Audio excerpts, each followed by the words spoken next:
Everyone, welcome to our weekly media briefing and public health update with Montgomery County Executive Mark Elridge. I'm Lorna Virgilio, Hispanic Public Information Officer, and joining us today are Dr. Keisha Davis, who is the county's health officer, Dr. James Bridgers, Director of the Department of Health and Human Services, Dr. Nina Ashford, Chief of Public Health Services, and our special guest this afternoon is also a doctor, Dr. Georges Benjamin, who is Chief Executive Officer at the American Public Health Association. Thank you, everyone, for joining us. I see Mr. Sean O'Donnell, also Assistant Chief of Public Health Services, is here. Mr. County Executive, take it away. Thank you. And thank everybody for joining us today. As we enter the last month of summer vacation for many students, I want to urge everyone to enjoy August. This is the end of your vacation, and maybe even spend a little time brushing up on your skills that you learned last year. There's still plenty to do in August around the county. Last evening was National Night Out, and although I couldn't make every one of the 30 events in the community, the ones I visited were pretty well attended, and a chance for police and first responders and multiple county agencies to meet with our residents and share information. One of the important functions that Montgomery County government provides to the community is public health services, part of the Department of Health and Human Services. The role of public health was introduced to many residents during the COVID pandemic. For most people, without pandemics and without crises, we don't think much about it. COVID kind of changed that. Because much of what the public health does is prevent disease and to keep our food supply safe, they were often working under the radar. That certainly changed with the pandemic, but what we've seen over the last 20 months since the Trump administration took over our nation's government is the systematic dismantling of U.S. public health and the medical research system. There were mass layoffs at NIH, a research institution, a leader in learning about many diseases and admired around the world. Last week, we saw Dr. Anthony Fauci, the former director of NIH's Institute for Allergy and Infectious Diseases and the face of the administration during the early days and months of the pandemic, grilled by a Senate committee led by Republican Senator Rand Paul that was focused on making him the scapegoat for missteps the U.S. made, even as he worked closely with the first Trump administration. He was the voice of reason in instances where the president was reckoning Americans use untested and dangerous treatments for COVID, such as drinking bleach. Brilliant idea. Did the United States do everything right in responding to the global pandemic? Probably not, but it's kind of hard to get everything right when you're hit with something for the first time and people's lives are at stake. We did everything we could to keep people alive here. And one of the things that I was focused on as county executive is I remember in the early days of the pandemic, they were showing pictures on the news of people bringing body bags out of apartment buildings in New York. And I saw that video and I was like, this is not happening here. We did the things we needed to do to keep this community safe. It made a lot of sense. It wasn't the most fun, but it was things that kept people alive. And that is what our job is to do. No country in the world had everything figured out. There's no way to have this figured out before it happens. But we had the best scientific minds working around the clock to respond. If you watch any of the Sunday news shows, you probably saw the Secretary of Health and Human Services, RFK Jr., go off the rails about the COVID pandemic and continue to cast doubt on the efficacy of vaccines, even though he's not a physician or a scientist. Basically, he doesn't know what he's talking about, but he is the Secretary of Health. Kind of alarming that you'd have somebody that ignorant in charge of something that important. This type of rhetoric raises vaccine skepticism, and that has contributed to a nationwide decrease in children getting immunizations that help protect them from diseases such as flu and measles. The U.S. now has the distinction of having surpassed the number of measles cases in all of 2025. There have been multiple large outbreaks and 2,371 confirmed cases, the most cases reported in a single year since the disease was declared eliminated in the U.S. in 2000. Nice job, Robert Kennedy. In a word, what the president and his so-called Secretary of Health and Human Services have done is to our public health system is really tragic. My guest this week to talk about the state of public health and offer his thoughts on where we go from here is Dr. Georges Benjamin, the Chief Executive Officer for the American Public Health Association, which makes him one of the most influential physicians in the United States. Prior to joining the APHA in 2002, he served as Maryland Secretary of Health. And I learned recently that in the early 1990s, he served on Montgomery County's HIV/AIDS task force. So welcome back to Montgomery County again, Dr. Benjamin.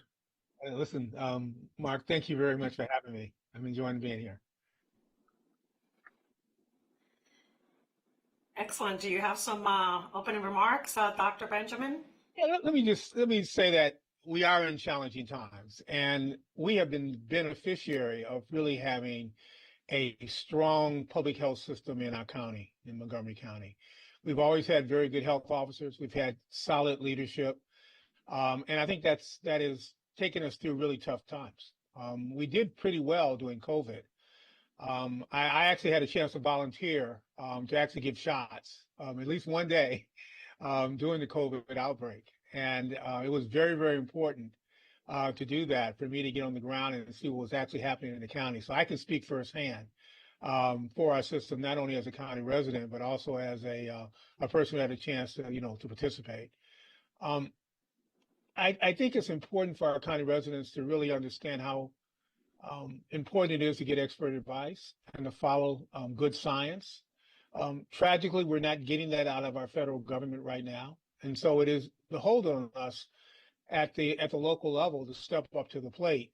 And so we've got good public health officials, a good system in Maryland, and I think we should follow their advice. And I encourage people to make sure, particularly now, as they're getting ready to plan to go back to school, for parents to get all their kids vaccinated, to make sure they're talking with their doctors to get all the required shots, both to get into school, but also to make sure that they're protected from these infectious diseases. I think in Maryland right now, we have had a recent outbreak of 4 or 5 cases of measles in the county. The good news is, I guess, that those cases came, people were exposed outside the county. But once you come home, you have the risk of exposing others. And I also understand those people were unvaccinated. So being unvaccinated puts you at an extraordinary risk of vaccine preventable diseases. And the key word is vaccine preventable diseases. Thank you very much for those opening remarks. Members of the media, do you have any questions right now for Dr. Benjamin? Please raise your hands.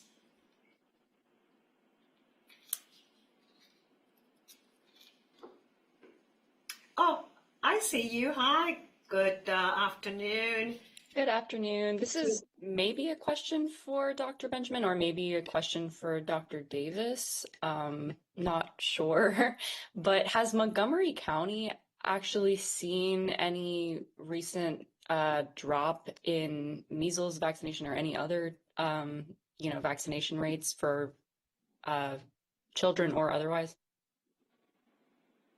Thus far, we haven't. Hi, good to see everybody.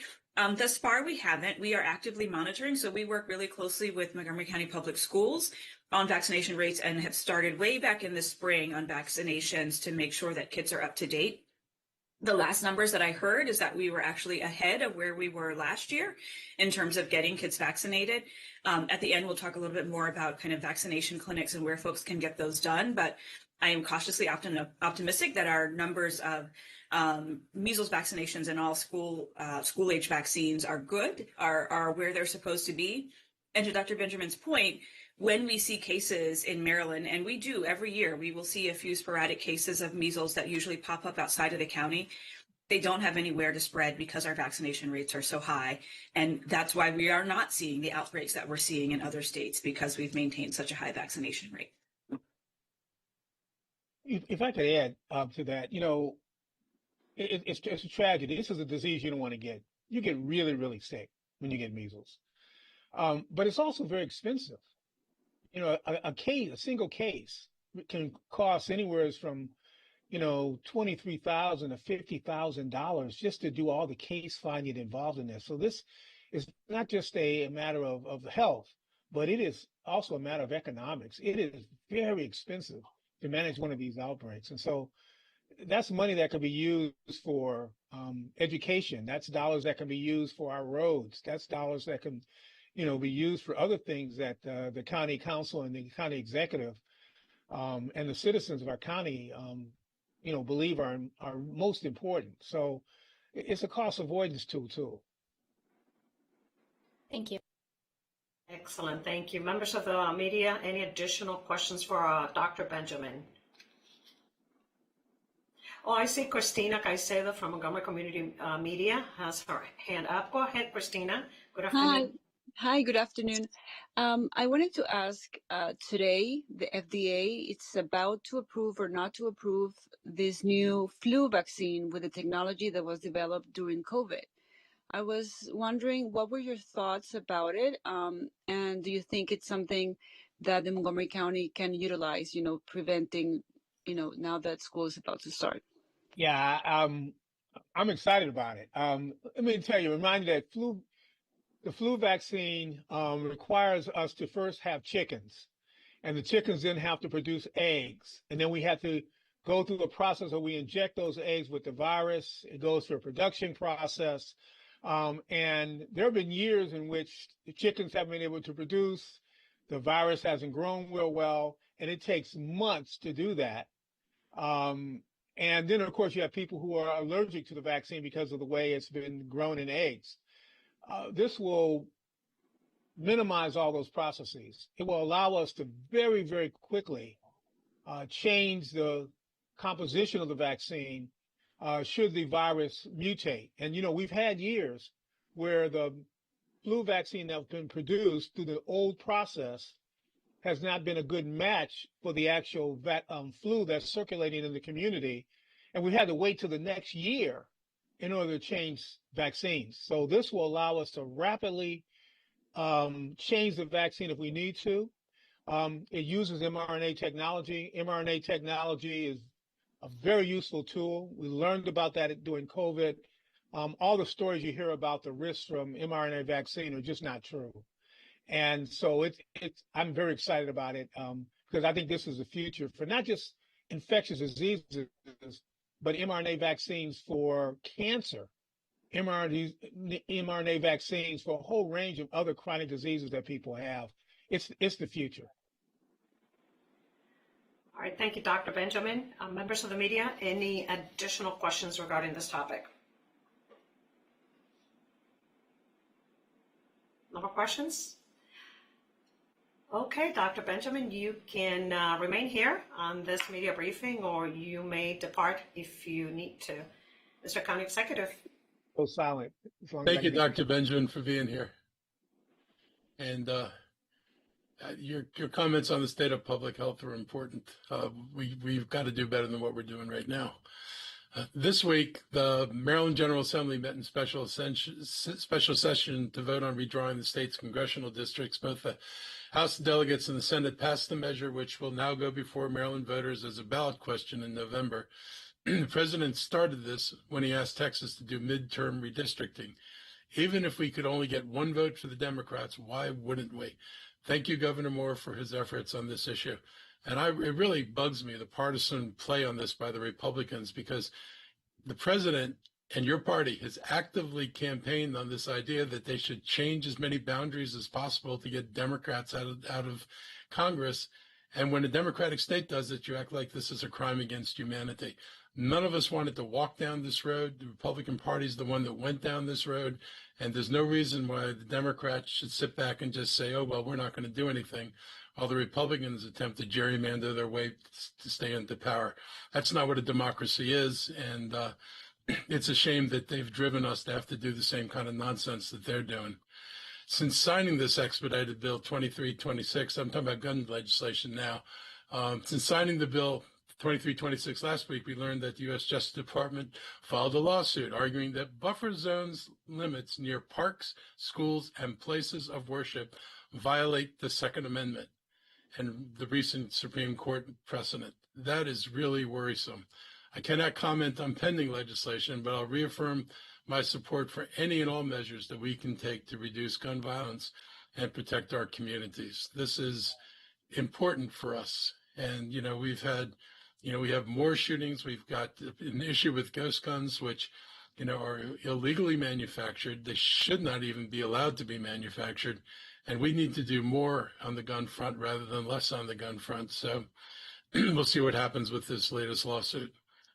On good news, after sediment testing last week, Dr. Keisha Davis, our county health officer, lifted all remaining health advisories for the Potomac River shoreline and sediment. This includes removal of the contact advisory specific to the shoreline and river sediment between Loch 11 and the shoreline surrounding Minnie's Island. In addition to ongoing water monitoring, sediment testing in these areas has shown the bacterial concentrations have returned to acceptable levels. Residents may resume recreational use of this area, but I want to add recreational use is not swimming. She will give additional information later in this briefing. Sadly, last week, another young person, 25 years old, drowned in the Potomac River. That brought this year's total to 3 in the last 3 months. I want to express my condolences to the family and friends of the victim, a young man from Virginia. Montgomery County Fire and Rescue Services and the Montgomery County Department of Police are working with U.S. Park Police on a public education campaign about the dangers of swimming in the river. Last week, they filmed several public service announcements that are going to be shared widely on social media. I'm going to say this again. It is illegal to swim in the Potomac River, and it is dangerous to swim in the Potomac River. Avoid swimming in the river due to strong currents and sudden drops in the riverbed. We've got other places you can swim where you don't necessarily risk dying because of an undertow. Please swim safely and stay out of the river. Another good news, I was pleased last week to join Maryland Comptroller Brooke Learman and other elected officials as the Comptroller opened a new office in Rockville. The Comptroller's office serves Maryland residents and businesses by administering the state's tax system, providing taxpayer assistance, collecting revenue, and promoting fiscal accountability. The new Rockville branch office, located in King Farm, will provide county residents and businesses with convenient access to in-person services, reducing the need to travel to Annapolis for assistance. This week is also National Farm Week that runs through Saturday, August 8th, and there are more than 30 farm markets in Montgomery County, and it's the height of the summer produce season. If you don't have the space in your own garden or don't have a green thumb, check that out. There is no way you will be disappointed. Find information on the farm markets available on our Office of Agricultural website, and that is https://www.montgomerycountymd.gov/office-agriculture. Before we open it up to questions, I'd like to give my staff an opportunity to provide any updates they want to share, and we'll start with our health team. Good afternoon, Mr. County Executive. Montgomery County is public health strong. So having said that, I will turn it over to our amazing public health team, Dr. Davis and Dr. Ashford and Sean O'Donnell. Thank you, Dr. Bridgers. Such a pleasure to have Dr. Benjamin, who's been a champion for public health for his career, and we are really excited that he calls Maryland home. So he's a great resource for us. As we talk about measles and vaccination rates, again, I want to reiterate the importance of vaccines. Even on that interview, RFK Jr., the Secretary of Health, did say that the MMR vaccine is effective and important in preventing measles. And in this county and in this state, we have high vaccination rates, and that is directly what impacts and causes us to have low rates of measles, why you have not seen the spread of measles in other places here, because we have such high vaccination rates. And as we are getting back to school, it is a good time to make sure that our kids are up to date on their vaccines. There are a number of vaccination clinics that are happening across the county. So we encourage you to get your children vaccinated, make sure that they are up to date with their vaccines. Either see their PCP to get that done. For kids who are uninsured or have Medicaid, they can get those done at the health department. We will include the link for those vaccination sites. We are also partnering with Montgomery County Public Schools. They are having a number of back to school fairs on August 21st, and we will be at a couple of those. I know that we will definitely be at Paint Branch High School providing immunizations. We will also be at potentially be at another site. So again, encourage folks to get those vaccines. The county does make those available. The county also has available vaccines for adults who are uninsured or have Medicaid. This is the first time that we have been able to do that robustly. And so we are excited to extend that opportunity, not just to children, but to adults as well. I do want to comment also, you may have been hearing in the news around West Nile virus.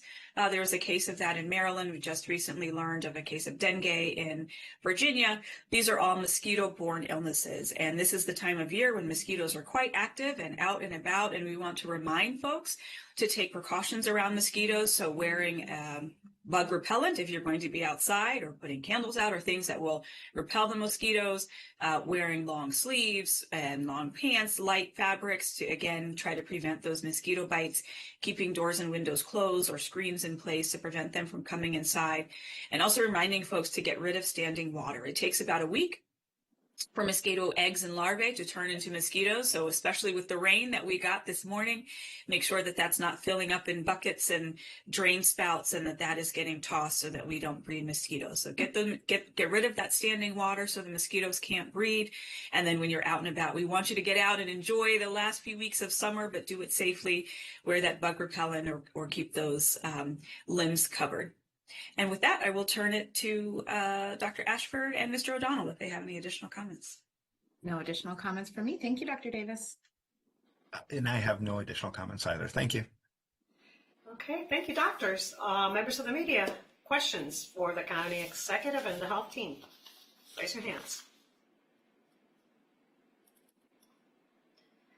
Okay, there you are again. Hello, Ms. Hackleby, Bethesda today. Go ahead. Hi, this is a question for the county executive. I don't know if you saw this news out of New York, but the Trump administration was successful in their lawsuit against the state of New York for a mask ban related to ICE officers. I was just wondering if you're concerned that maybe that victory could lead to another legal challenge against Montgomery County from the Trump administration, if the county has any sort of plans to take another look at its mask ban, anything like that. I don't have any plans to take another look at it. I mean, we'll see what happens in court. I don't know the details of their ban. I don't know if they did things that we didn't do. We'll see what happens. It's still the right thing to do.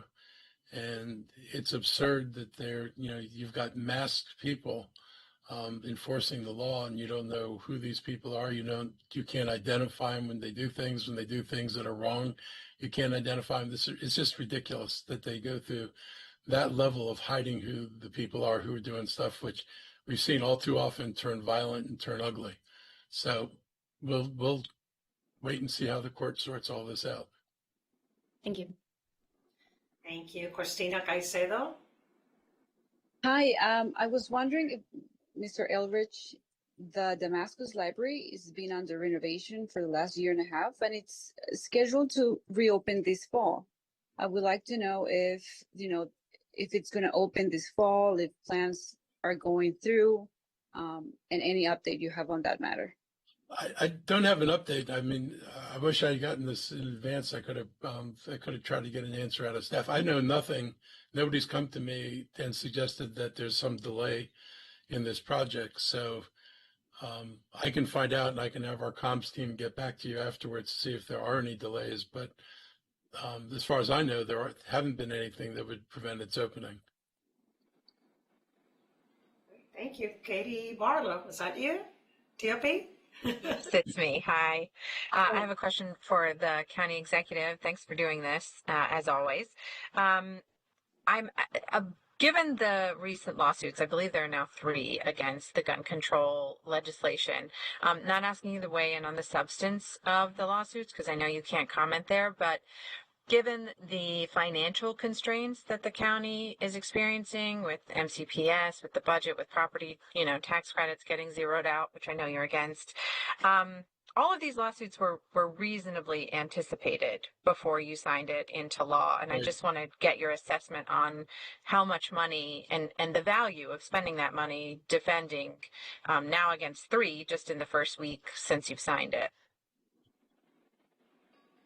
Nobody likes spending money unnecessarily, but we're not going to know whether it's unnecessary until we play this out in court. I mean, our job is to try to protect people, and gun legislation is important in accomplishing that. And I would rather fight and then surrender when I have to surrender if there's a court decision than to prematurely surrender and put people more at risk than they need to be put at risk.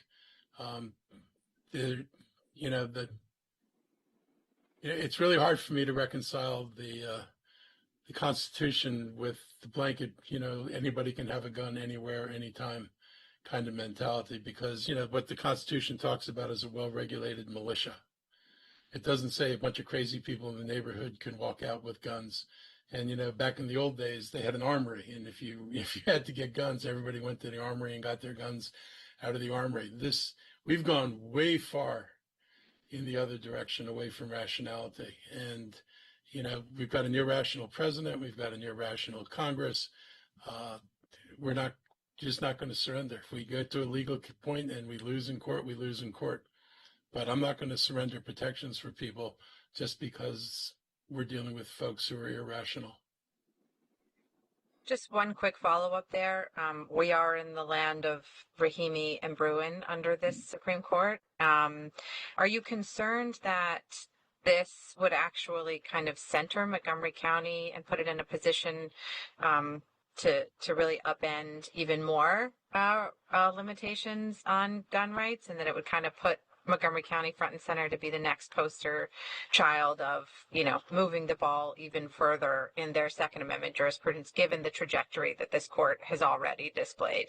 I mean, do you want Montgomery County to be, the face of that change? I think we're about in the place we need to be. I'm not a believer that, guns should be totally outlawed. I'd be really happy if you just had things like, no minors, no ghost guns, which are a real problem, and no guns for people who've been convicted of crimes, from people who've been accused of sexual offense or spousal battery and things like that. And I talk to a lot of people who have guns, and most people I know take a more rational approach to this in the administration. If you ask people, should a person who has a history of violence be able to get a gun? Most people I know would say no. If you've demonstrated that you'll use violence against another person, people aren't anxious to say, yeah, let's put a gun in that person's hand. It's a matter of his constitutional rights. I think most folks would err in the opposite direction. So I'm not a proponent of things that would be as extreme as banning guns. I think we're kind of in the right place on this. I think, most people have said a compromise. Sensible compromise is something reasonable that most people can live with. And like I said, I think most gun owners actually don't agree with the NRA position that anything that restricts gun use is a bad thing. All right, we're good. Thank you. I see you have your hand up again. Go ahead, Shirley. Yeah, last one. On this same topic, I'm just curious if you feel like, looking back, obviously hindsight is 2020, but that it was maybe an error for the county to try and go further than the state on this, given that it has now been challenged in federal court as well as obviously in state court, which is what led to, the amended law that you just signed. I don't know. You never know. You never know whether the states push the limits to the limit or whether we push the limits. And, I understand the sentiment of trying to do something a little bit more. I signed the bill because if you could do more, I would do more. If we have to, but, the judges order us back to the state's restrictions, it's still better than nothing. And it gets us, most of what we wanted. So I'm content to deal with this. And it could have been better, but, not doing anything would have been worse. Thank you. Thank you. Okay, members of the media, any additional questions for the county executive today or the health team? No more questions? Thank you for joining us. Have a great afternoon. Stay safe, and we'll see you next time. Bye-bye. Take care, everybody. Mm-hmm.